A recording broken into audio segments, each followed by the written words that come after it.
Hello, my friends, and welcome back to the book of Genesis. Today we'll be looking at chapters 28 through 31, and we'll be following Jacob and what his life looks like when he's forced to run from his brother Esau. So let's get right into it with chapter 28. Now, we remember that in chapter 27, we saw Jacob had essentially stolen not essentially, he did. He stole his brother's blessing from their father by pretending that he was his brother Esau. Esau found out. Esau's mad. Esau wants to kill Jacob, and that's where we pick this up. Jacob is forced pretty much to run for his life, and that coincides with, it's also the time where Jacob is the age to be married, and not Jacob, sorry. Yeah, Jacob. Jacob is the age to be married, and his father, Isaac, doesn't want Jacob to marry a Canaanite woman, like his brother Esau already has. So Jacob is sent to Laban, the brother of Rebekah. So Esau, meanwhile, sees his brother on his way to get a woman that will please his father, and he doubles down and marries yet another woman that he shouldn't.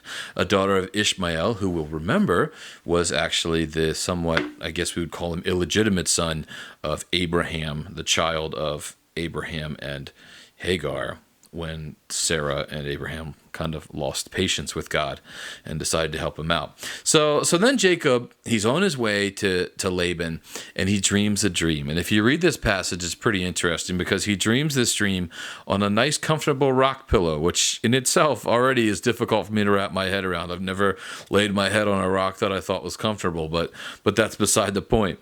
And he sleeps, and when he sleeps, he sees this stairway reaching all the way from earth to heaven, with angels coming and going, doing God's business.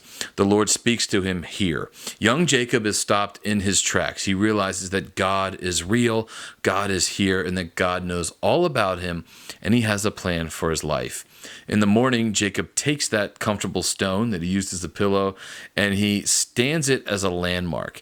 He strikes a bargain with God. In return for food, clothes, and safe travel, he promises that he will worship God and make this place a shrine and give God a tenth of his wealth. It was quite a deal, but this is Jacob, who's a man for making deals, even though some of them haven't been the most honest deals. But anyway, after that, we come to the story of Jacob and Rachel and Leah and a couple of maids, but the focus here is Jacob and Rachel. So let's lay out what happens here, okay?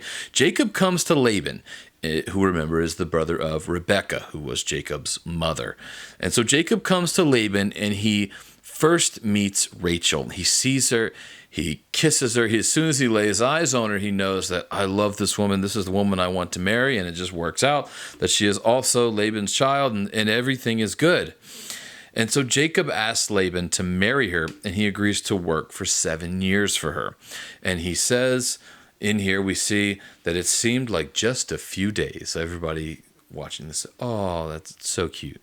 But Jacob's real, genuine love for Rachel was evident. We can see that. But look what happens next. The deceiver gets deceived. Laban deceives Jacob, and he actually marries Leah instead. So this is an interesting case of what goes around comes around, because the deceptive Jacob that has gained so much favor and blessing through his deceit is now on the other end of it. The Bible tells us that a person reaps, or that he reaps what he sows. And this is kind of what happens here. This is what's happened to Jacob. It's not customary, though, for the younger daughter to be married before the elder. So Laban pulls a fast one, and he has Jacob marry Leah.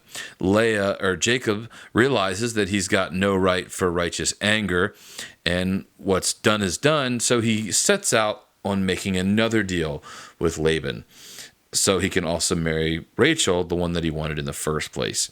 He agrees to work another 7 years and now gets the bride that he was promised. Now, the Bible doesn't tell us that this 7 years were but a few days, but I guess we can find that answer out in heaven if Jacob enjoyed those 7 as much as the first 7.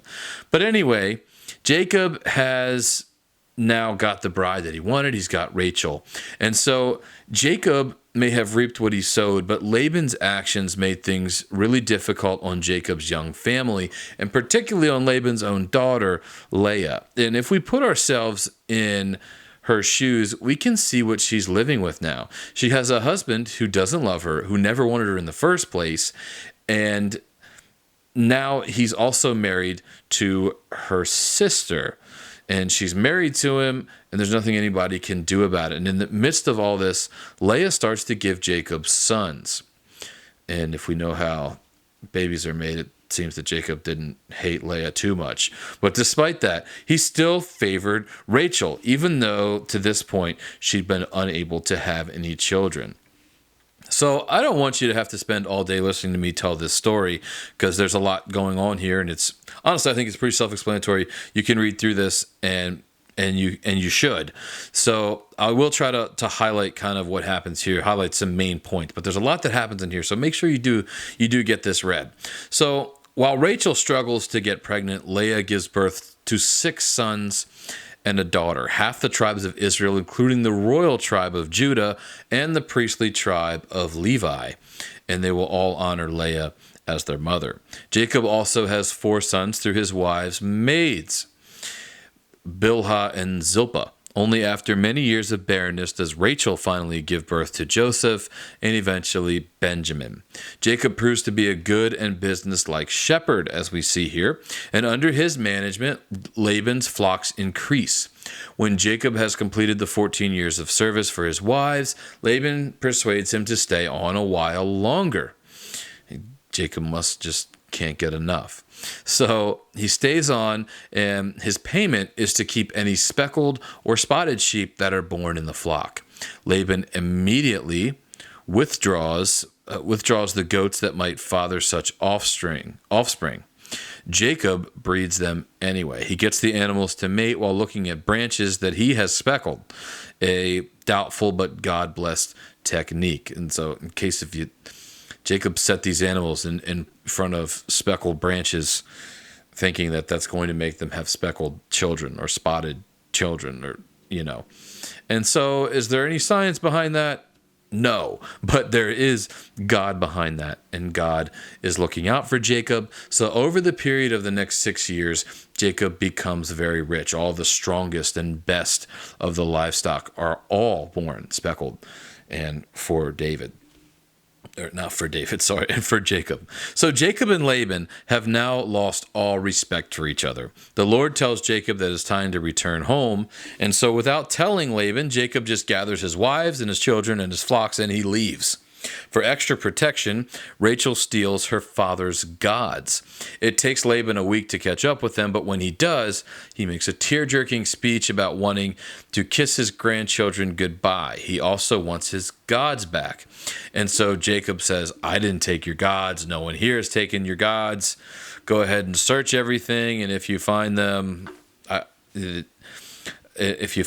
believe he said that he could kill whoever has them. So Laban looks around, he searches all around, and he can't find the gods because Rachel is actually sitting on them. Jacob doesn't know that the gods are in Rachel's possession, and he makes a fiery speech of indignation. How could you doubt me? How could you think I would do such a thing? How can Laban possibly accuse him of theft? These 2 men of such upstanding integrity. But eventually they go ahead and they leave, and eventually Laban and Jacob, they agree to live separate lives, and they mark the boundary between them, and they call this place Mizpah, which means watchtower, because God will watch over them, the both of them, while they're apart. So we see in this passage a lot about Jacob. He was just a kid when he deceived Esau, and when he went to meet Laban and find himself a wife, life didn't really get easier for him. It got kind of complicated. But through it all, God's hand was on Jacob. If you look at what happens with the livestock, it's obvious that that was God working things out for his good. And that's the takeaway here. No matter what we go through, even if our trials are of our own making, like Jacob's for the most part were, God still cares for his children, and he's still working out things for us exactly how he wants to. Well, so that's all for today. I'll see you back here tomorrow in the book of Judges.